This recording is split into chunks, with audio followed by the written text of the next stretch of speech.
Hey everybody, welcome to Above Board with Candor Path. You have before you, in front of you, or in your ears, you have John Kennedy, the one and only. You have Matt Marcoux. That's like if you were a football player or like a sports celebrity. When you took the field or the court, they'd go, number 23, Matt Marcoux. And like everybody in the crowd would go like Marcoux, and it'd be really cool. Was that like your experience? Either that or it's boo and they like hate me. No, but all the people who have like ooh in their name, that's what they do. Because I watch a lot. We know I'm a huge sports fanatic, gigantic fan of Ronaldo's baseball career and LeBron's quarterbacking career for the NFL. I'm huge. I know everything there is to know about sports. And then, of course, it's me, TheRichB, your humble and quite attractive older member of the team. Today, we're going to talk about 3 fun things. It's going to be fun. We're going to talk about stress, worries, and anxiety. Isn't that great? Doesn't just even saying it. But before we do that, I do want to bring something to the table. It's in our last podcast, or one of the podcasts, because I don't know exactly the order we're putting these out. We talked a little bit about our pet peeves, and Matt shared a pet peeve, which has really now I've adopted as a pet peeve, which is when people pump gas at a gas station. Let's make it a Wawa. And there's people in different parts of the country or the world that don't know what a Wawa is, but Wawa is something that started in the Northeast. It's come down south. It's just like this gigantic gas station marketplace. So any gas station that has like a little store like that sells candy or Slurpees or whatever. Matt, one of Matt's big pet peeves is when people pump gas and then they're finished with the gas aspect of the gas station visit. And now they have moved into the marketplace where they are purchasing ice, chocolate, perhaps coffee, donuts, things like that. Matt feels very strongly. I did it the day we recorded. After we recorded, I went to the gas station and I did the exact thing that he hates. And honestly, I felt great about it. You're dead to me. I felt great about it. It wasn't busy. We're changing that. It wasn't busy, but it could have been busy, and you could have been hogging that pump up, and I'm sitting there waiting. Right. Somebody drove by the gas station because they saw your stupid car sitting at the gas pump, and they were like, nah, that place is packed. So anyway, leaving your car at the gas pump and then walking into the market, Matt feels very strongly that when one is done with gas, one should move the vehicle from pump number 4, park in the parking space where you then go into the gas station to make your purchase. I have adopted that as a pet peeve. Now I have pet peeve number 2. And it happened yesterday. Yesterday, as I was pulling into the neighborhood, because we all 3 at the moment live in the same neighborhood, as I pulled into the neighborhood, Matt and his amazing son were washing Matt's truck in the driveway. I was with my amazing son having come back from the gym. Yes, my 13-year-old now works out with me. It's a lot of fun. He can barely walk or move his arms today. I'm very proud of him. As we pulled up, I rolled down the window. Matt then notices me. And then Matt says, so you're next, right? And then he says, you can't not say that, because you always, when you see your friend washing their vehicle, you always never gets old either. It never gets old, and you have to say, I was right behind you. I blew right by. Mess up. Dude, why would you mess up my freaking punchline right now? I'm a part of your story. It's my story too, buddy. But you're not part of the story. This is my story. You're merely a secondary character in this story at the moment. I then do that whole thing. And we laugh, haha, rearview mirror, I see John Kennedy pulling up. He just goes right by, and I literally text him, hopefully you stopped and said to Matt, that was I'm the next, right move, right? John. But he didn't. He actually was on a call and just like waved at Matt and didn't do everybody. This is a rule. When your neighbor is washing their car, that doesn't count. When your neighbor's washing your car, you pull up and you go, oh, when am I next? It's not cool if you don't do that. That's it. That's how I waved. I didn't give him the 1-finger salute. It's not like I was being mean. And if I rolled the window down, I was picking my dog up from the dog sitter. If I'd rolled the window down, Chipper would have jumped out and attacked him. And that would have been bad. Why? Both of those things are good. Chipper jumping out and or attacking Matt. Either of those scenarios are both put together. It is awesome story stuff and fun. And never gets old, guys. Never gets old. And I'm the bad guy because I park at pump 7. Okay, I'm the bad guy. He wants me to have my dog attack you. I didn't say I want. I just said if it were to happen, it would be an entertaining story. Your dog's small. How much damage can you do? Matt's a monster. He's like 300 pounds of solid muscle. I had 1,800 of PSI on my power sprayer, so I would have just Chipper could have gotten a bath and gotten his teeth cleaned all at the same time. Would have reassessed his life real quick. Chipper will never bark at anybody ever again. Well, we're so glad that people have joined us for 5 minutes of nonsense for this podcast. But you know what? This is good because this helps us segue into something. Segue, not segue. Although I guess you could say segue, but this will help us segue into something, move into something. And that is something that I think affects a lot of us. And that is stress, worry, and anxiety. I kind of want to do a mix of like interviewing these guys because I think it would be kind of cool. As we all know, or you may not know if this is your first time ever, Matt and John are in the financial world. I'm in the healthcare world, and I speak and do all that kind of fun stuff. Would you guys say that money, I love asking dumb questions that we already know the answer to. Would you guys say that money causes a little bit of stress, worry, and anxiety? Yeah, I certainly think that's probably on the top of the list if you've polled or looked at the entire, I'm going to take the United States, but probably the world at some point. Has a lot of anxieties and worries over money. And I think there's a lot of ways that it can be at least easily reduced. Now, I'm not going to say eliminated, because if you're stressed over money, what I'm about to say next, you're going to say that none of that matters. I need more of it. That part we can't necessarily control, but we can control maybe reducing your stress level about money. And it goes back to some of the things, if you're a longtime listener, that there's a few rules that we always preach to our clients. The first of which is organization. You can't know if you're stressed if you don't know where it all is. And sometimes the stress is that you don't know where it all is. And that's a fairly easy exercise of either using an online resource or something as simple as a pen and paper to say, where are the outflows and where are the inflows? Find those two things, get those things really, really well organized, understand how month to month it changes. And you're probably already maybe a third of the way there of trying to reduce your stress level about money. Organization, figure out where it is and where it's going.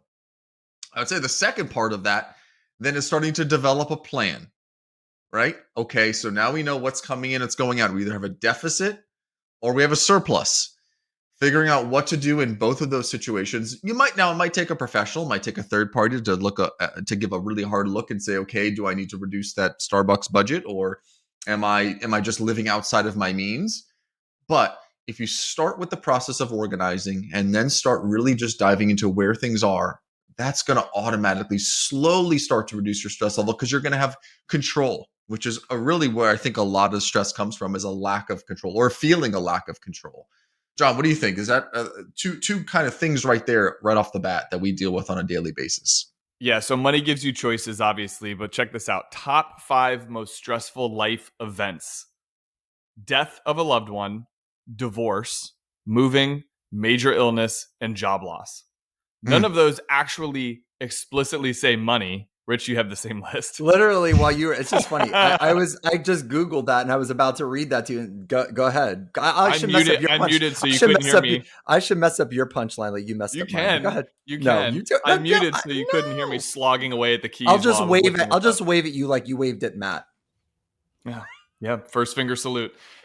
Anyway, my point is, those top 5 stressful life events, they're not directly, none of them say money, but every single one of them have a financial implication to them. Losing a loved one, a job loss, an illness, moving, divorce, all of those have financial implications, all of which, it's not like it's a weird thing. You don't plan for a divorce. You don't plan for a job loss, but you have, emergency and contingencies. Mm-hmm. For me, I feel like money is always, I sort of view that as a vehicle to give you choices. You're pre-planning by doing proper planning, like Matt's talking about.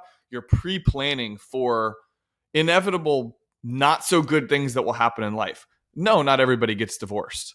But we go through, I think in any one of at different stages of life, everybody goes through one of those 5 things at some point without Absolutely. questions. It's impossible to avoid those things. I think you hit the nail on the head there, John, with you don't need to plan for a divorce.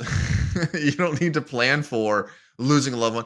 But if you have a plan before those events take place, then when that happens, you don't necessarily need to focus on the financial side or be stressed about the financial side as much. And you can focus on either grieving or going through whatever situation you're going through. So the plan is just so incredibly important. Even if you're listening to this podcast, and you're like, hey, I'm not stressed about money. Good. Make sure you have a plan in place. So we're definitely, I mean, and I looked at the same list, and there's some, and even when you go further down the list, pregnancy, retirement, psychological stress, injury, death of a close friend. I mean, there's so many things that are life stressors that also connect to our ability to meet our basic needs, which oftentimes require money to pay rent, to have shelter, to have food, to have medical care, all those kinds of things. I'm just curious, real quick. I know this might be really putting you on the spot, but you guys are this good at what you do. And we'll talk about other things other than money as it relates to anxiety, stress, and worry. But let's say I got into an elevator with you guys and we're going to go 5 floors and it's a reasonably fast elevator. So let's say we got 20, 30 seconds.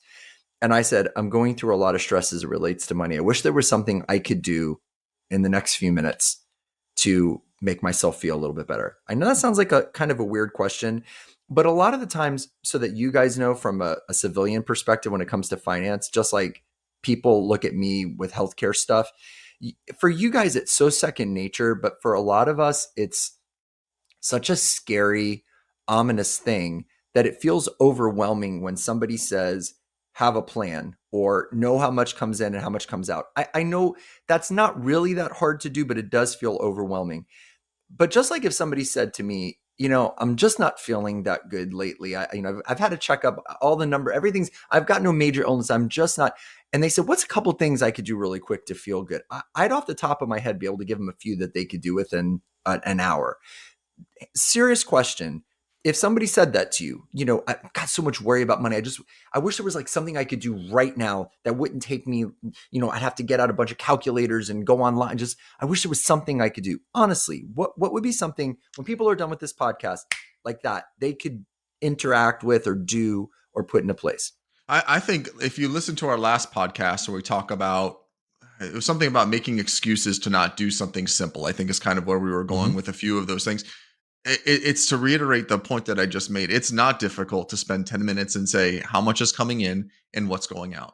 That's not a hard process. That's like you saying, Matt, all you have to do is walk around the block if you're not feeling well. And I'm like, oh, but I have to go outside and walk around. In this case, you have to pull up your bank statement or your credit card statement and look to see where in the world your money is going. It's that simple. Okay. I think that right there, it will take one of those stress away, just know where it is. Just to know. Okay, so John, what about you? What would be your elevator if you can't use Matt's? So what would be your elevator thing? I say the same thing to you, bro. Like, I just wish I had something I could do, and like that would just take me like 30 minutes, just real quick, just to take some of this worry and anxiety off my path. And if I said, and I just met this guy in another elevator that told me to write down what's coming in and what's coming out, but other than that. Sounds like a very tall building that you're in. Yeah, I mean, unfortunately, it would be pretty similar. It'd be take action. You got to dive into it. Most people that have money anxiety like that are probably looking at their desk right now or shoved inside of a desk drawer. They've got all these letters and envelopes of bills. Maybe it's medical bills, whatever, stacking up. You got to take action and see like you have to assess the situation, see where you're at. So, I mean, there are no shortage of online tools to be able to log in and connect everything in one source so you can see what are my assets, the things that I own, my checking account, my savings account, my 401k, the equity in my home, how much I have left on my car, the loans that I have, my student loans, my credit cards. What are my assets and what are my liabilities, the things I just mentioned? And what does that number compute to? What is my net worth, my personal net worth statement? It's impossible. You can't. How do you even come up with a plan of action to say, all right, I'm gonna pay these bills off first. I'm gonna do X, Y, Z. If you're not organized and you don't know where everything is, okay. And at first, maybe in your early 20s or even in your late teens, maybe your financial life isn't so complicated. You have one checking account and one credit card and a student loan, and that's that. Well, as life progresses, as we all know, we're all in different stages of life. It gets more complicated as we have children, as we, have aging parents, whatever the case may be. And you have to take action. You got to know where things currently are. So Matt's comment was spend 10 minutes and understand what's coming in and what's coming out. So what's coming in and coming out is more of like a cash flow statement, a budget type thing, which is great advice. Mine is similar, but a little different in that I want someone to know what their net worth statement looks like. I want them to also understand where their assets are and where their liabilities are. And again, no shortage of apps or online programs where you can do that. You should be able to do that inside of half an hour. Easy. John, I love that. I think balance sheet is so incredibly important. And you're right. I think they're all like, there's no real order for this, in my opinion. It's sort of like all this needs to be done. I think that you mentioned the B word, which was the third leg of this kind of conversation, which was actually then taking action and creating a budget. So knowing what's coming in, what's going out, having a balance sheet. Yeah, you guys were wondering what the B word is because you both were a lot of one figure salutes today. No, but it's then having a budget and then knowing, okay, this is what I can and can't spend money on, or this is how I need to then take all of the planning that I just did and now create something that's sustainable month over month that you can then live within your means. I read something in Tools for Titans, The Tactics, Routines, and Habits of Billionaires, Icons, and World-Class Performers by Tim Ferriss. This particular quote is attributed to more of a software kind of people that are solving problems within the tech world. But I really pulled something out of and I'm just going to do part of the quote, but it was, I've come to learn that part of the business strategy, but just make this in, I'll explain, is to solve the simplest, easiest, and most valuable problem. And actually, in fact, part of doing strategy is to solve the easiest problem.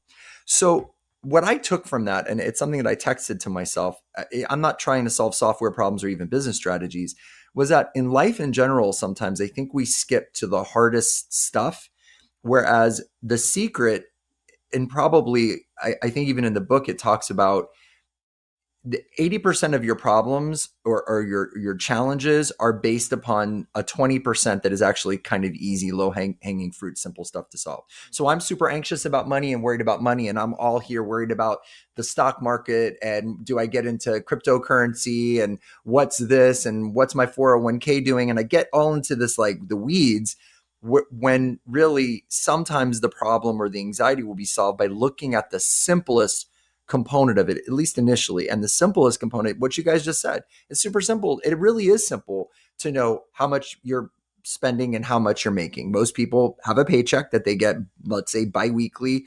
Some people that work on tips or work on different things, it might vary, or sales folks that maybe get commissions, it might vary, but within a realm of what you make most of the time. And a lot of your bills, you have fixed bills, and then you sometimes have surprise bills, but you can look at 6 months of bills, figure that out. It wouldn't take that long, and the budget. So I think that there's some wisdom to this. To pivot off for a second from finance, because I think you guys did a good job addressing that in general. I think just, life in general, when we think about the stressors, worries, and anxieties that we have, a lot of it is based on stuff that didn't happen or is not going to happen. And for me, it's been something that I learned from Tony Robbins. When I'm feeling stress, worry, and anxiety about anything, whether it be money, relationships, my job, my health, whatever, is changing my state. And I started doing this pretty regularly. It's been inconsistent, but it's become much more of a consistent habit. And something that I do as soon as I wake up in the morning, I sit on the side of the bed and again, this is from Tony Robbins, I immediately just flood my head with things that I'm grateful for. We've talked about gratitude a lot. I think I talk about gratitude all the time because it's powerful, but I immediately think about things that I'm grateful for, but I don't just think about them. I feel them. My oldest son was in a car accident yesterday. He's fine, but it could have gone in a very different direction. So this morning, I literally sat up, and while it sounds like a negative thing, I thought about this and I was like, I am so grateful that I can talk to him this morning. I'm so grateful his injuries I'm so grateful nobody else was hurt. And I felt that like really deep inside of myself. And then I just thought about a couple of things that I really feel good about in my life. And then I thought about something that I can be excited about doing today. To be honest with you, one of them was doing the podcast. Super excited. And I thought to myself, I'm really looking forward to this. I'm really looking forward to talking to Matt and John. And I felt that. And then I got out of bed. And this whole exercise took probably 60 seconds, maybe 90 seconds. And I felt much better today getting up than I felt yesterday. And I noticed that that's a big thing. And I wanted to share with you guys something that I actually learned in therapy as it relates to anxiety. Again, I know that anxiety some people walk around saying, I have anxiety or I was diagnosed with anxiety. And I understand that and I acknowledge that. I get that it's a thing. And then sometimes we kind of latch onto it and just believe that that's who we are or what we are. I talked about this in one of our other podcasts where we we grab onto it so firmly, it becomes so much part of our identity that we just feel like we're out of control. I learned the 5 4 3 2 1 technique, and I wanted to share this. It was super helpful to me. I'm an anxious person. I've always had moments where it could really cripple me sometimes. Five, when I'm feeling moments of panic or anxiety or intense worry. I did this yesterday when I got the news that my son was in a car accident. He was in the ER, but he was fine. And there was 3 other cars involved. And after I got the initial phone call, I could feel my heart pounding. I wanted to cry. And I went in the room. Five things that I can see. And so it was literally like, I see the bump, I see the color of the wall and it's like kind of a tan. I see on the screensaver, it's a picture of my kids. I see a Led Zeppelin poster on the wall. So 5 things just in your environment that you can see. 4 things that you can feel. So I feel the softness of my t-shirt. I feel the bumps on the microphone. I feel the cold of my water cup right here. 3 things that you can hear. So, I hear the buzz of the microphone in my ears. I hear a dog barking in the background, etc. And then it is 2 things that you can smell. So, I smell the coconut lotion that's on my skin, and I smell the cologne or the Gain on my t-shirts, the Gain detergent. And then 1 thing you can taste. And so that might be something you do purposeful where you like pop a piece of gum in your mouth or you drink some water or you taste the toothpaste taste in your mouth. When you go through that 5 4 3 2 1, it resets you a little bit. And when I did that yesterday, I'm telling you, I got scary bad news that would cause most of us to panic and feel stressed out. And as soon as I did that, I was able to think clear. I then picked up the phone again, made a call back to my son's mom and had a different conversation rather than the, oh my God, oh my God. So I wanted to share that because I think that's a great lesson that I've gotten is to change your state, which you can do at any time. You can sit in a car, change your state, start thinking about things that you love or that make you happy or your puppy or whatever. And then the other is that 5 4 3 2 1, which I learned from my therapist. And I got to be honest with you, it's something that I only learned within the last month or so. And it's made a huge difference for me. It's definitely better than just like bottling it all up, swallowing it, and shoving it down like You Matt gotta and I push do. it. You got to push it deep. You got to push it deep, deep down. And then one day it just comes out in an explosion like a volcano. You use the volcano method. Lots I of think- holes punched in the walls. That's a great point. I will add to that because you were talking about the Tony Robbins where he talks about how he primes himself for the day, like his routine for priming himself or whatever. For me, when not just money stresses and worries, but when I consider my day or my week, we all have like busy calendars and we look ahead at it and we're going, oh my gosh, how are we going to get all that done? We got all this stuff to still do. And we have all these things coming up. And I don't know about you guys. For me, I would wake up at 2 a.m. thinking about all the things I have to do. Every day. And I got in the habit when that started of waking. I have like my planner by my bed with a pen and I would just write it down because I didn't want to open my phone and then the bright light wakes me up and then I can't go back to sleep. So I just write it down in the planner. And then I started getting even more proactive with this. And then just the night before, every thought that would come to me, I'd jot it down there. And then I would consciously spend several minutes thinking about, not like once I'm in bed, but like before I took my shower, like I'd sit there and I would write it all out. And so I stopped waking up in the middle of the night for the most part. I mean, I wake up to pee because I drink a gallon of water a day, but I don't wake up due to stressors the way that I once did. And I guess where I'm going with this is this proactive nature, the same way that Matt talked about. You got to put pen to paper and write it down if you want to understand what your budget looks like, or use some apps or some technology, or write down what your assets and your liabilities are, going back to like the money stressors in life. that type of thing. I mean, we practice that in our daily lives, not just for money, but for anything. Everybody listening to this most likely loves lists and checking those things off of the list. That's like what's the opposite of a pet peeve, Rich? That's my positive obsession. I love having everything on a list and being able to check that off throughout my day. It makes me feel good, and it Well, helps me it goes back to proactively plan. the whole advice with the general that gave the commencement speech. It's made, and it's become so famous about the first thing you should do in the morning is making your bed. And I don't do that, to be honest with you. But I mean, I've read about business tycoons that even if they're staying in hotels, they make their bed. And the whole reason is because you have a feeling of accomplishment. You've done something, like you were saying earlier about taking action. And I think this whole idea of doing something, taking action, of writing things down. There's, I don't know, Matt. I don't know. I don't even know if I've ever asked you this, and if you said this before, I'm just. Do you like journal, Matt, or do you write things down? Are you a list person? I know you're big with like spreadsheets and stuff, but Yeah, I'm are a you? ones and zeros kind of guy. So a couple things is I really like using. We built our business on Google, so Google Tasks. I know John doesn't like turning his phone on, and I that actually makes a ton of sense. But Google Tasks is one of those really cool functions that if you have a Gmail account, it actually lives on kind of the right side of your screen if you're looking at it on a computer, and it's a task list. And let me circle back for a second. If you don't think financial advisors are also stressed about money at times, you're mistaken. I mean, we John and I run a business. We have, we're total 6 employees at the moment right now. If you don't think that having to come up with 6 payrolls every single month doesn't not stress us out, but it's something that we're very mindful of. And if you don't think personally I don't track my budget and my expenses and my balance sheet, you're crazy. Of course I do. And I do that so that I'm not stressed about the money side of it. And so I want to just bring the human element to this, is that we're not just preaching this, we are also doing this. I use Excel, by the way. All these fancy calculators out there, that's a step above pen and paper. I find that is what my mind goes to. So, Right.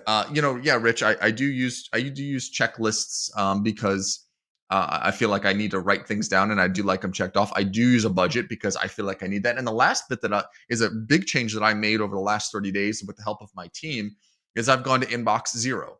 The main method of communication we have with our clients for the most part is using email. 30 days ago, I had 30,000 emails in my inbox. Now, I was using read and unread, and I would drag things over to task lists. But boy, talk about waking up in the middle of the night wondering, oh my goodness, did I respond to that? Or, oh my goodness, what am I missing? My team did a fantastic job of making sure that my inbox now, currently as I'm staring at it, sitting here at this podcast, I have 6 emails in there. All of those are things that I need to do today. I have 24,852. I just looked at my Your Gmail. life will change. Now, again, I had a team help me with this, so I couldn't have tackled this one on my own. Can I borrow your team? Yeah, between Mackenzie and Megan and the rest of our squad, it's been life changing. But like I said, I have 6 now, and I can't tell you. I think we're shooting this today on a Tuesday. Last Friday, I ended Friday with a feeling of accomplishment because there's nothing in my inbox. That means besides the tasks that I know I need to do, there wasn't a single thing I went into this long weekend with hanging over my head. Like, oh my gosh, I got to make sure I do this. I had a very concise, I knew what I needed to do on Friday, took care of that. That went down to 0. Here I am on Monday with 6. Well, Rich, I have a suggestion. Yes. You just hit select all and then delete. No, I can't. Because there's stuff. There's a name for this. There's a name for this. It's called email bankruptcy. And I think it's amazing. I can't do it. I'm so scared to do that. But here's the thing. So as we close this down, something that I have really, really learned and incorporated into my life with some success is journaling. And John, you just do a version of that. And Matt, you do everybody. It looks different for everybody. It's not always like, dear diary, today I noticed how beautiful Matt's eyes were and he smiled at me. That's great. And they are very pretty eyes, by the way, Matt. But what color are they, Rich? They're like a bluish gray. All right, you got it right. Yeah. I know. I've been staring into my eyes lately. Okay, I do, of course. I literally just guessed that, and I knew I was going to be right, so I just figured that was right. But the idea of these things that live in our head, and these worries, these anxieties, these fears that we have about things in life, there is a power to putting them somewhere. right? So there's a power to putting them in front of a therapist. There's a power to discussing them with a friend. There's a power to have a breakfast with a loved one and say, I got to get this off my chest, or I'm really scared about this presentation I have to do, or this meeting that I have to have, or this interview I'm about to do, or this new manager that we have. I think that as human beings, all joking aside, when you said like, push it down, way down deep, I think we do that. And that does end up manifesting as a lot of things. It manifests as outbursts. It manifests as health issues. It manifests as ulcers and migraines. It manifests as crying fits and breakdowns. It manifests as us screaming at our kids when we didn't mean to, or cutting off somebody on the road. And it manifests in all these different ways. Guys that are listening, when you're dealing with stress, worry, and anxiety, whether it relate to money, all the things that John just talked about, money, relationship problems, et cetera, et cetera, et cetera, write it down. Talk about it with somebody. Honestly, get a $2 journal from Target and write down the things I'm worried about today and what I could do about it. I started journaling very specifically where I talk about what I'm grateful for and what I'm looking forward to for the day and what would make today really excellent. And then at the end of the day, and I also do affirmations. And at the end of the day, I write down what went super well today. What am I really excited about? And what are some things that I could have done differently? I'm not as good at the second part. Sometimes I end up doing that the next morning. But I find that, to Matt's point, to know what your problem is and to see it, doing a budget or doing a what's in, what's out with money is kind of like a version of journaling. It's just journaling numbers and dollars, right? Financial journaling. Right. Oh, Financial boy. journaling. Right. Seriously, though, but it is. And I do more of the psychological journaling where I talk about, this is what I'm worried about and this is what I'm doing. And these are the things I have to look at. And I find that and John does it when he wakes up in the night, these are things I'm going to write down what I'm worried about. I think what it does, and this might sound corny, but almost in a way, it kind of takes it out of your brain and puts it somewhere else so that you can be a little bit healthier. If you had a splinter in your finger, you don't just go, oh, got the splinter in my finger. Oh, it hurts every time I touch something. Oh, it's hurting now. Oh, it hurts again.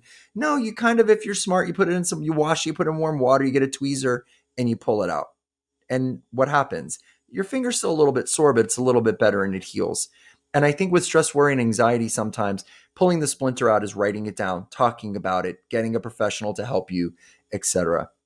You know what? Sometimes to butcher a quote, life is mandatory, but suffering is optional. And I know that sometimes suffering is not optional. I get that. But the continuance of suffering maybe is what I mean is optional. If you do go through a major life event, you're going to suffer, but you can do things about it to at least. So maybe the suffering part's also maybe somewhat mandatory, but the continuance of it and the degree of it is something that we can at least impact, if not make go away. Does that make sense?